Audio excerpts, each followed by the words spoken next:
नमस्कार, बहुत बहुत स्वागत है आप सभी का आज की प्रैक्टिस क्लास में। आज की यह प्रैक्टिस क्लास भारतीय एवं पाश्चात्य काव्य शास्त्र पर दूसरी वीडियो है यह। तो आज का पहला प्रश्न है, रत्यादि स्थायी भावों को प्रकाशित करने वाली आश्रय की बाह्य चेष्टाएँ कहलाती हैं। बाह्य चेष्टाएँ बताना है इसमें। तो विकल्प में है स्थायी भाव, अनुभाव, विभाव और व्यभिचारी भाव। ये सभी प्रश्न जो हैं डॉक्टर पूरनचंद टंडन के वस्तुनिष्ठ हिंदी से हैं, जो हिंदी की सभी परीक्षाओं के लिए महत्वपूर्ण हैं। तो इसका उत्तर हो जाएगा अनुभाव। बाह्य चेष्टाओं के अंतर्गत आता है अनुभाव।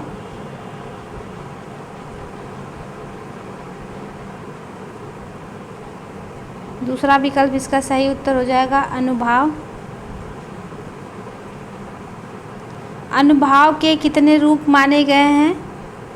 तो विकल्प में है 4, 3, 5 या फिर 1। तो अनुभाव के 4 रूप माने गए हैं।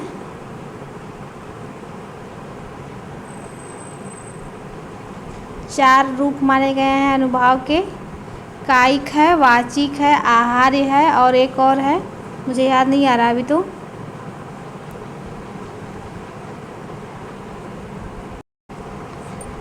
अगला प्रश्न है, अनुभाव के 4 रूप माने गए हैं। कायिक, वाचिक, आहार, एक है सात्विक, जिसे मानसिक भी कहा जाता है। इस वाले प्रश्न में जो बताए हैं 4 हैं। अगला प्रश्न है, सात्विक अनुभाव कितने प्रकार के माने गए हैं? सात्विक अनुभाव के भी भेद किए गए हैं। तो सात्विक अनुभाव के कितने प्रकार माने गए हैं? तो विकल्प में है 10, 2, 8 और 3। तो सात्विक अनुभाव के प्रकार जो हैं 8 माने गए हैं। तीसरा विकल्प इसका सही उत्तर हो जाएगा। 8 माने गए हैं सात्विक अनुभाव के भेद, जिसमें है स्तंभ, स्वेद, रोमांच, स्वरभंग, कंप, वैवर्ण्य, अश्रु और प्रलय।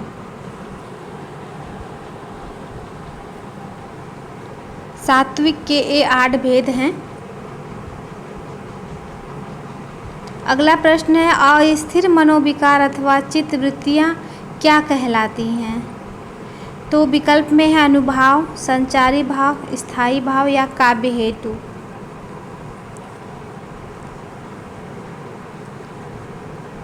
तो अस्थिर मनोविकार अथवा चित्तवृत्तियाँ जो हैं संचारी भाव कहलाती हैं। दूसरा विकल्प इसका सही उत्तर हो जाएगा संचारी भाव। अगला प्रश्न है, व्यभिचारी भावों की संख्या सामान्यतः कितनी मानी गई है? तो संचारी भावों की संख्या बताना है। तो विकल्प में है 33, 50, 10 या 5। तो व्यभिचारी भावों की संख्या 33 मानी गई है। पहला विकल्प इसका सही उत्तर हो जाएगा 33। अगला प्रश्न है, रस का भोक्ता वास्तविक रामादि एवं नट को किसने माना है? तो विकल्प में है भट्टनायक, भट्टलोलट, अभिनवगुप्त या फिर श्री शंकुक। तो रस या भोक्ता वास्तविक रामादि एवं नट को माना है भट्टलोलट ने। दूसरा विकल्प इसका सही उत्तर हो जाएगा भट्टलोलट। अगला प्रश्न है, रस निष्पत्ति के संदर्भ में किस आचार्य के सिद्धांत को आरोपवाद की संज्ञा दी गई है? आरोपवाद की संज्ञा दी गई है। तो विकल्प में है श्री शंकुक, भट्टलोलट, अभिनवगुप्त और भट्टनायक। तो रस निष्पत्ति के संदर्भ में किस आचार्य के सिद्धांत को आरोपवाद की संज्ञा दी गई है? तो भट्टलोलट के सिद्धांत को आरोपवाद की संज्ञा दी गई है। दूसरा विकल्प इसका सही उत्तर हो जाएगा। अगला प्रश्न है, किस आचार्य के सिद्धांत को रस निष्पत्ति के संदर्भ में अनुमानवाद की संज्ञा दी गई है? ऊपर आरोपवाद था, नीचे अनुमानवाद है। तो आरोपवाद या अनुमानवाद यह दिया गया है भट्टलोलट के सिद्धांत को। तीसरा विकल्प इसका सही उत्तर हो जाएगा। अगला प्रश्न है, किस आचार्य का सिद्धांत चित्र तुरंग न्याय पर आधारित है?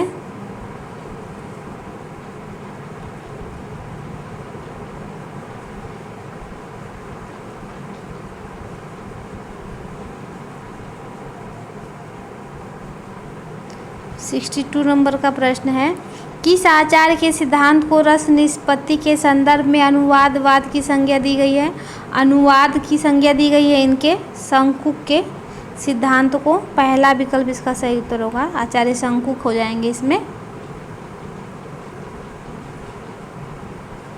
पहला विकल्प इसका सही उत्तर है। अगला प्रश्न है, किस आचार्य का सिद्धांत चित्र तुरंग न्याय पर आधारित है?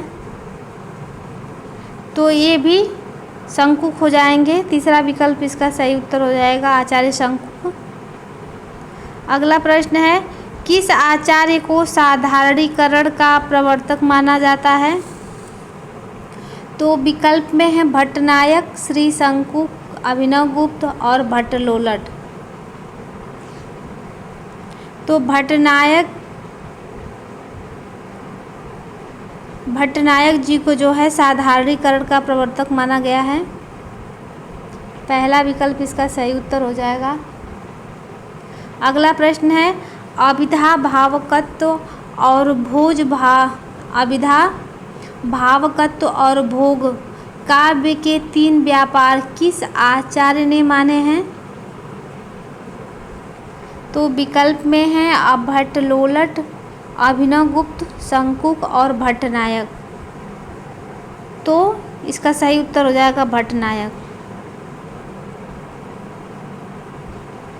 अगला प्रश्न है, अभिव्यक्तिवाद किस आचार्य का सिद्धांत है? अभिव्यक्तिवाद।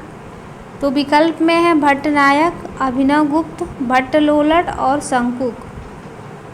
तो अभिव्यंजनावाद जो है अभिनवगुप्त का सिद्धांत है। अभिव्यंजनावाद दूसरा विकल्प इसका सही उत्तर हो जाएगा। अगला प्रश्न है, भट्टनायक का भोजकत्व व्यापार अभिनवगुप्त के मन में किस नाम से अभिहित हुआ? विकल्प में है रसाभिव्यक्ति, भावाभिव्यक्ति, भावकत्व या फिर आरोपवाद। तो रसाभिव्यक्ति इसका सही उत्तर हो जाएगा। अगला प्रश्न है, भरत सूत्र के अंतिम व्याख्याता कौन है? तो विकल्प में है भट्टनायक, शंकुक, अभिनवगुप्त और भट्टलोलट। तो अभिनवगुप्त हो जाएंगे अंतिम व्याख्याता। प्रथम व्याख्याता भट्टलोलट हैं। तीसरा विकल्प इसका सही उत्तर हो जाएगा। अगला प्रश्न है, न्याय सिद्धांत के आधार पर रस निष्पत्ति की व्याख्या करने वाले व्याख्याकार थे? कौन थे? तो विकल्प में है अभिनवगुप्त, शंकुक, रामचंद्र शुक्ल और भट्टनायक। तो न्याय सिद्धांत के आधार पर रस निष्पत्ति की व्याख्या करने वाले व्याख्याकार जो हैं शंकुक थे। दूसरा विकल्प इसका सही उत्तर हो जाएगा, शंकुक। अगला प्रश्न है, सांख्य दर्शन के आधार पर रस निष्पत्ति की व्याख्या करने वाले हैं कौन हैं? तो विकल्प में है भट्टनायक, डॉक्टर नगेंद्र, शंकुक और भट्टलोलट। सांख्य दर्शन के आधार पर बताना है तो भट्टनायक इसका सही उत्तर हो जाएगा। पहला विकल्प इसका सही उत्तर हो जाएगा। अगला प्रश्न है, वेदांतानुसार रस निष्पत्ति की व्याख्या करने वाले व्याख्याकार हैं? तो अभिनवगुप्त इसका सही उत्तर हो जाएगा, अभिनवगुप्त। अगला प्रश्न है, साधारणीकरण विभावादि का होता है, वह भावकत्व का परिणाम है, यह किस व्याख्याकार का कथन है? तो विकल्प में है भट्टलोलट, भट्टनायक, रामचंद्र शुक्ल और डॉक्टर नगेंद्र। तो साधारणीकरण विभावादि का होता है, यह कथन जो है भट्टनायक जी का है। अगला प्रश्न है, आलंबन का साधारणीकरण मानने वाले व्याख्याकार हैं? तो विकल्प में है रामचंद्र शुक्ल, डॉक्टर नगेंद्र, केशव प्रसाद मिश्र और अज्ञे। ये सभी हिंदी काव्य शास्त्र से संबंधित कवि हैं। तो आलंबन का साधारणीकरण मानने वाले व्याख्याकार जो हैं आचार्य रामचंद्र शुक्ल हैं। पहला विकल्प इसका सही उत्तर हो जाएगा। अगला प्रश्न है, कवि भावना का साधारणीकरण मानने वाले व्याख्याकार हैं? तो कवि भावना का साधारणीकरण मानने वाले व्याख्याकार हो जाएंगे डॉक्टर नगेंद्र। पहला विकल्प इसका सही उत्तर हो जाएगा। अगला प्रश्न है, सहृदय की चेतना का साधारणीकरण मानने वाले व्याख्याकार कौन हैं? तो विकल्प में है केशव प्रसाद मिश्र, रामविलास शर्मा, डॉक्टर नगेंद्र और हजारी प्रसाद द्विवेदी। तो सहृदय की चेतना का साधारणीकरण मानने वाले व्याख्याकार हो जाएंगे केशव प्रसाद मिश्र। पहला विकल्प इसका सही उत्तर हो जाएगा। अगला प्रश्न है, काव्य शास्त्र में आत्मा शब्द का सर्वप्रथम प्रयोग किया है? किसने किया है? तो विकल्प में है दंडी, वामन, रुद्रट और कुंतक ने। तो काव्य शास्त्र में आत्मा शब्द का सर्वप्रथम प्रयोग वामन ने किया था। दूसरा विकल्प इसका सही उत्तर हो जाएगा। अगला प्रश्न है, काव्य के अंतरंग पर बल देने वाला संप्रदाय है? तो विकल्प में है ध्वनि, रीति, वक्रोक्ति या फिर ये सभी। तो काव्य के अंतरंग पर बल देने वाला संप्रदाय हो जाएगा ध्वनि संप्रदाय। पहला विकल्प इसका सही उत्तर हो जाएगा। अगला प्रश्न है, अस्थायी भाव को उद्घोषित करने वाले कारण कहलाते हैं? क्या कहलाते हैं वो? अनुभाव कहलाते हैं, रस कहलाते हैं, विभाव कहलाते हैं या फिर संचारी भाव कहलाते हैं? तो स्थायी भाव को उद्घोषित करने वाले कारण विभाव कहलाते हैं।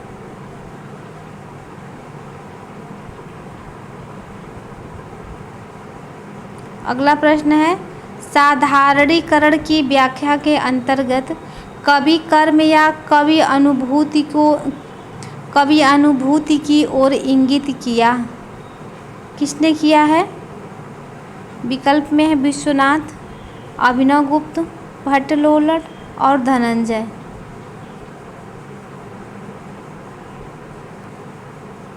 तो साधारणीकरण की व्याख्या के अंतर्गत कवि कर्म या कवि अनुभूति की ओर इंगित करने वाले आचार्य हैं धनंजय। चौथा विकल्प इसका सही उत्तर हो जाएगा धनंजय। अगला प्रश्न है, भावक या पाठक का साधारणीकरण माना है?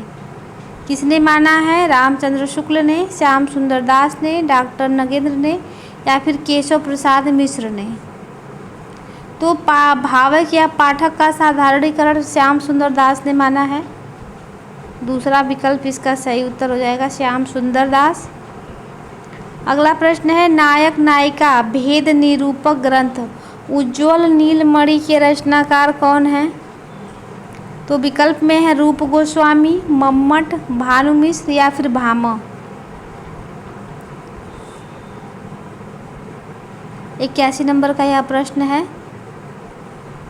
तो नायक नायिका भेद निरूपक ग्रंथ जो है उज्ज्वल नीलमणि के रचनाकार हो जाएंगे रूप गोस्वामी। पहला विकल्प इसका सही उत्तर हो जाएगा, यह रूप गोस्वामी जी की रचना है। सील के आधार पर नायक के कितने भेद माने गए हैं? तो विकल्प में है 2, 4, 5 या फिर 10। तो सील के आधार पर नायक के 4 भेद किए गए हैं। दूसरा विकल्प इसका सही उत्तर हो जाएगा 4। अगला प्रश्न है, विशिष्ट पद रचना रीति है किसका कथन है? यह विशिष्टा पद रचना रीति। तो विकल्प में है कुंतक, आनंदवर्धन, भरत मुनि या फिर वामन। तो विशिष्ट पद रचना रीति यह कथन वामन जी का है। चौथा विकल्प इसका सही उत्तर हो जाएगा। अगला प्रश्न है, रीति को संघटना अर्थात सम्यक घटना नाम किस आचार्य ने दिया? इसका विकल्प दूसरे पेज पे है। तो विकल्प में है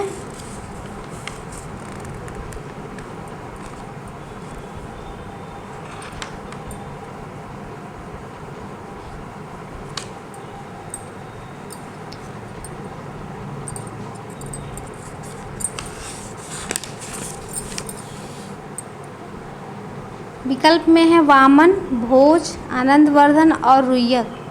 तो यह आनंदवर्धन का कथन था। आनंदवर्धन।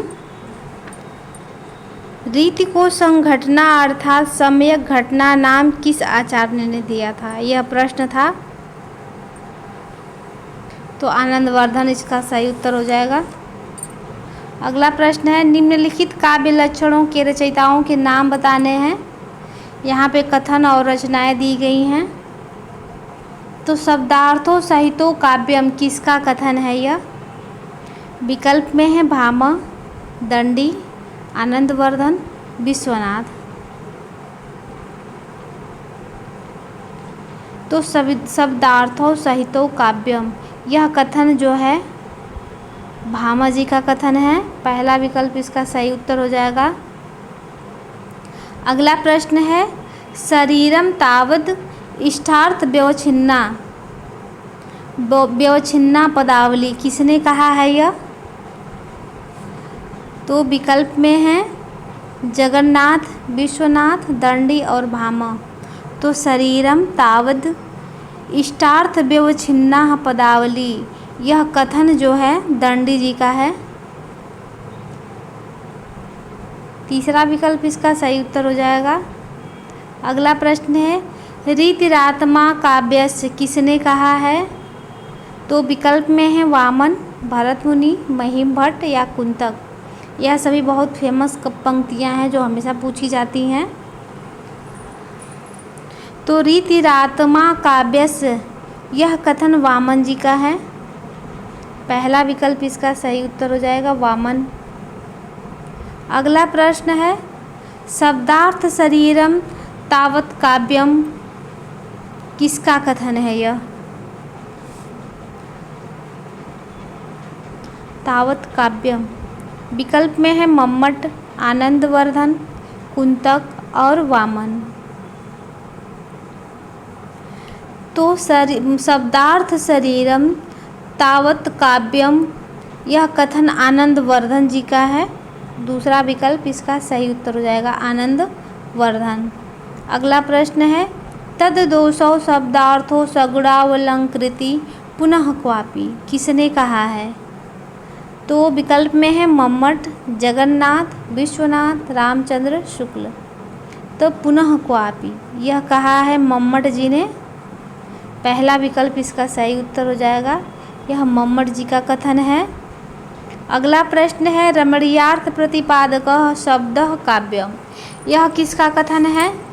ये सभी कथन बहुत महत्वपूर्ण हैं। तो विकल्प में है वामन, मम्मट, दंडी या फिर जगन्नाथ। तो रमणीयार्थ प्रतिपादकः शब्दः काव्यम, यह बहुत फेमस कथन है जगन्नाथ जी का। चौथा विकल्प इसका सही उत्तर हो जाएगा। अगला प्रश्न है, वाक्यम रसात्मकम काव्यम, यह किसका कथन है? तो विकल्प में है जगन्नाथ, विश्वनाथ, वामन और दंडी।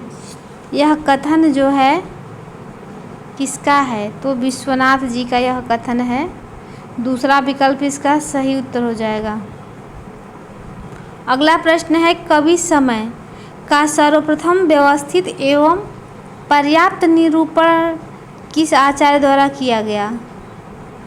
तो विकल्प में है वामन, भरत, राजशेखर या फिर भामा। तो यह हो जाएगा राजशेखर, तीसरा विकल्प। अगला प्रश्न है, रस निष्पत्ति में ब्रह्मा सहोदर की व्याख्या की है। किसने की है? तो विकल्प में है भट्टलोलट, भट्टनायक, अभिनवगुप्त या फिर शंकुक। तो रस निष्पत्ति में ब्रह्मा सहोदर की व्याख्या भट्टनायक ने की है। दूसरा विकल्प इसका सही उत्तर हो जाएगा। अगला प्रश्न है, रस निष्पत्ति में प्रेक्षक की अनुभूति की उपेक्षा करने वाले व्याख्याकार हैं, कौन हैं? तो विकल्प में है शंकुक, अभिनवगुप्त, भट्टनायक या फिर भट्टलोलट। तो भट्टलोलट हो जाएंगे।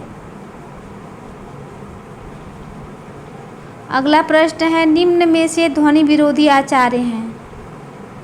तो ध्वनि विरोधी आचार्य कौन हैं? तो विकल्प में है भट्टनायक, भट्टलोलट, शंकुक या फिर अभिनवगुप्त।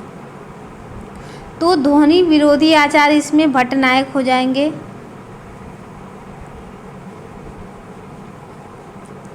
पहला विकल्प इसका सही उत्तर हो जाएगा। अगला प्रश्न है, रस निष्पत्ति के अंतर्गत रस को मूल पात्र में किसने माना है? तो विकल्प में है शंकुक, भट्टलोलट, भट्टनायक या फिर अभिनवगुप्त। तो रस निष्पत्ति के अंतर्गत रस को मूल पात्र में मानने वाले हैं भट्टनायक। तीसरा विकल्प इसका सही उत्तर हो जाएगा। अगला प्रश्न है, हिंदी साहित्य में छंद शास्त्र की दृष्टि से प्रथम कृति मानी जाती है। तो कौन मानी जाती है? तो विकल्प में है छंदसार, छंदमाला, छंदवीणा या फिर छंद विहार। तो हिंदी साहित्य में छंद शास्त्र की दृष्टि से प्रथम कृति मानी जाती है छंदमाला को। दूसरा विकल्प इसका सही उत्तर हो जाएगा, छंदमाला। अगला प्रश्न है, गणराज्य किस विद्वान की कृति है? तो रिपब्लिक किस विद्वान की कृति है? तो विकल्प में है प्लेटो, अरस्तु, लोंगिनुस या फिर कालरीज। तो गणराज्य जो है यह प्लेटो की कृति है। पहला विकल्प इसका सही उत्तर हो जाएगा। आज का यह लास्ट प्रश्न था। आज के लिए बस इतना ही। मिलते हैं नेक्स्ट वीडियो में, तब तक के लिए धन्यवाद।